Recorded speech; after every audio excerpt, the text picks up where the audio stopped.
Hi ಗೆಳೆಯರೆ, ಇವತ್ತು New Zealand versus India match ಆಗಿತ್ತು. ಈ ಮ್ಯಾಚ್ನ ಸ್ವಲ್ಪ ರಿವ್ಯೂ ಮಾಡ್ತಾಯಿದ್ದೀನಿ. ಸೊ ಬನ್ನಿ ನೋಡೋಣ. ಇವತ್ತು ಮ್ಯಾಚ್ ಸ್ಟಾರ್ಟ್ ಆಯಿತು.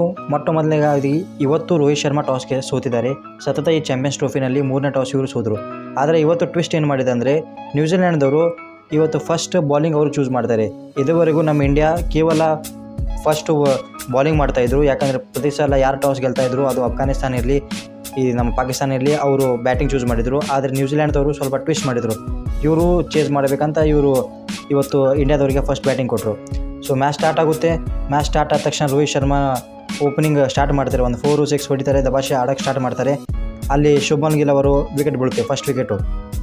ನೆಕ್ಸ್ಟು ರೋಹಿತ್ ಶರ್ಮಾನೂ ಔಟ್ ಆಗಿಬಿಡ್ತಾರೆ. ಇಷ್ಟೇ ಅಲ್ಲದೆ ವಿರಾಟ್ ಕೊಹ್ಲಿ ಎಂಟ್ರಿ ಆಗ್ತಾರೆ. ವಿರಾಟ್ ಕೊಹ್ಲಿ ಸದಾ ಕೇವಲ 11 ರನ್ ಬಾರಿಸಿ ಔಟ್ ಆಗಿಬಿಡ್ತಾರೆ. ಈಗ ಇಡೀ ಟೀಮ್ ಇಂಡಿಯಾ ಟೆನ್ಷನಲ್ಲಿ ಇರುತ್ತದೆ. ಯಾಕಂದರೆ ಇವತ್ತು ಒಂದು ಎಕ್ಸ್ಟ್ರಾ ಸ್ಪಿನ್ನರ್ ಆಡಿಸಿದ್ರು ರೋಹಿತ್ ಶರ್ಮಾನವರು. ಒಂದು ಎಕ್ಸ್ಟ್ರಾ ಸ್ಪೇಸರು ಇದ್ದಿರಲಿಲ್ಲ. ಕೇವಲ ಮೊಹಮ್ಮದ್ ಶಮಿ ಅಷ್ಟೇ ಒಂದು ಪೇಸರಾಗಿ ಒಬ್ಬರು ಆಡ್ತಾಯಿದ್ರು.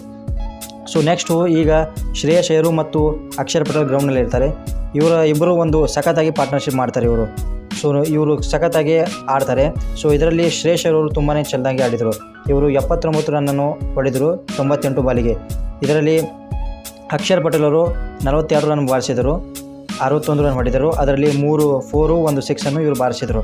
ಸೊ ಇಲ್ಲಿ ಅಕ್ಷರ್ ಪಟೇಲ್ ಅವರು ಒಂದು ಒಳ್ಳೆಯ ಪಾರ್ಟ್ನರ್ಶಿಪ್ ಆಗಿರ್ತದೆ. ಆಗ ಅಕ್ಷರ್ ಪಟೇಲ್ ಔಟ್ ಆಗಿಬಿಡ್ತಾರೆ.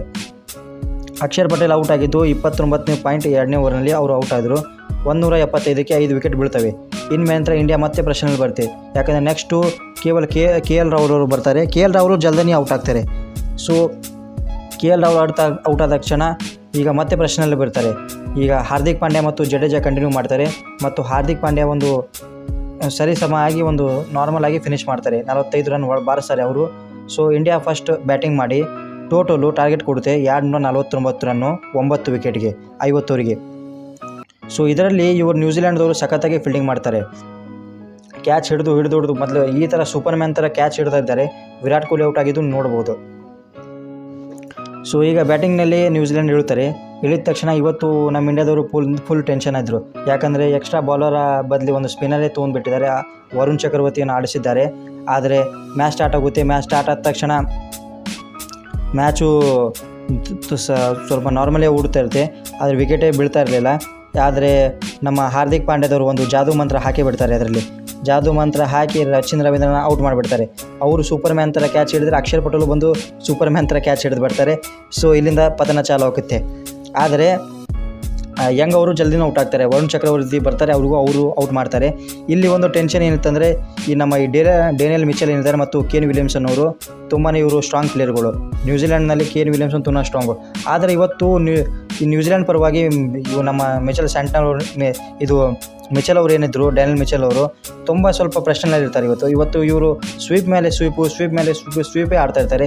ಆದರೆ ಒಂದು ಬಾಲ್ ಇವರು ಕನೆಕ್ಟಿವಿಟಿ ಆಗಲ್ಲ ಮತ್ತು ಇವರಿಗೆ ರನ್ನು ಬರಲ್ಲ. ಸೊ ಆ ಪ್ರೆಷರ್ನಲ್ಲಿ ಅಲಿಬಿಡಬ್ಲಿ ಔಟ್ ಆಗಿ ಹೋಗ್ತಾರೆ. ಇವರು ಕೇವಲ 17 ರನ್ನನ್ನು ಇವರು ಬಾರಿಸುತ್ತಾರೆ. ಸೊ ನೆಕ್ಸ್ಟು ಲೇತಮ್ ಅವರು ಬರ್ತಾರೆ, ಇವರ ವಿಕೆಟ್ ಕೀಪರು. ಅವರು ಜಾಸ್ತಿ ಹೊತ್ತು ನಿಂದಿರಲ್ಲ. ಅವರು ರವೀಂದ್ರ ಜಡೇಜಾ ಅವರು LBW ಮಾಡಿ ಅವ್ರಿಗೂ ವಿಕೆಟ್ ತೆಗೆದು ಬರ್ತಾರೆ. ಸೊ ಇವರ ಕಡೆಯಿಂದ ನ್ಯೂಜಿಲೆಂಡ್ ಕಡೆಯಿಂದ ಒಬ್ಬ ಪ್ಲೇಯರ್ ತುಂಬಾ ಸಖತ್ತಾಗಿ ಆಡ್ತಿರ್ತಾರೆ. ಅದು ಕೇನ್ ವಿಲಿಯಮ್ಸನು ಕೇವಲ 81 ರನ್ ಬಾರಿಸುತ್ತಾರೆ.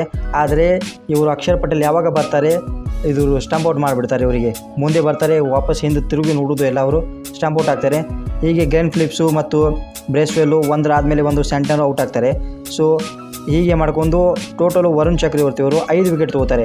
ಯಾವ ರೋಹಿತ್ ಶರ್ಮದ ಮೇಲೆ ಎಲ್ಲರೂ ಬೆರಳು ಇಡ್ತಾಯಿದ್ರು, ಎಕ್ಸ್ಟ್ರಾ ಯಾಕೆ ವರುಣ್ ಚಕ್ರವರ್ತಿನ ಆಡಿಸಿದ್ದಾರೆ ಅಂತ.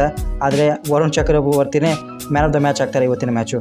ಸೊ ಈಗ ಸಿನಾರಿಯೋ ಏನಿದೆ ಅಂದರೆ, ನಮ್ಮ ಗ್ರೂಪ್ನಲ್ಲಿ ಅಂದರೆ ಗ್ರೂಪ್ ಎನಲ್ಲಿ ಇಂಡಿಯಾ ಟಾಪ್ ಇದೆ, ಸೆಕೆಂಡ್ ನಂಬರ್ ನ್ಯೂಜಿಲೆಂಡ್ ಬಂದಿದೆ. ಗ್ರೂಪ್ ಬಿನಲ್ಲಿ ಟಾಪ್ನಲ್ಲಿ ಸೌತ್ ಆಫ್ರಿಕಾ ಬಂದಿದೆ, 2ನೇ ನಂಬರು ಆಸ್ಟ್ರೇಲಿಯಾ ಬಂದಿದೆ. ಸೊ ಅದಕ್ಕೋಸ್ಕರ India versus Australia next match ಇದೆ ನಮ್ಮದು. ಮತ್ತು ಅವ್ರದ್ದು New Zealand versus south Africa match ಇದೆ. ಸೊ ಈಗ ನಮ್ಮ ಮ್ಯಾಚ್ ಯಾವಾಗಿದೆ ಅಂದರೆ 4ನೇ ತಾರೀಕಿಗೂ ಮ್ಯಾಚ್ ಇದೆ. ಅದು ಸೆಮಿಫೈನಲು, ಇಂಡಿಯಾ ವರ್ಸಸ್ ಆಸ್ಟ್ರೇಲಿಯಾ. ಸೊ ಆ ಮ್ಯಾಚ್ನ ರಿವ್ಯೂ ಸದ್ಯಕ್ಕೆ ನಿಮಗೆ ಮಾಡ್ತೀನಿ. ಸೊ ಈ ವಿಡಿಯೋ ನಿಮಗೆ ಇಷ್ಟ ಆಗಿದ್ದರೆ ಸೊ ಪ್ಲೀಸ್ ಲೈಕ್ ಮಾಡಿ ಮತ್ತು ಶೇರ್ ಮಾಡಿ. So thank you for watching this video. Good bye.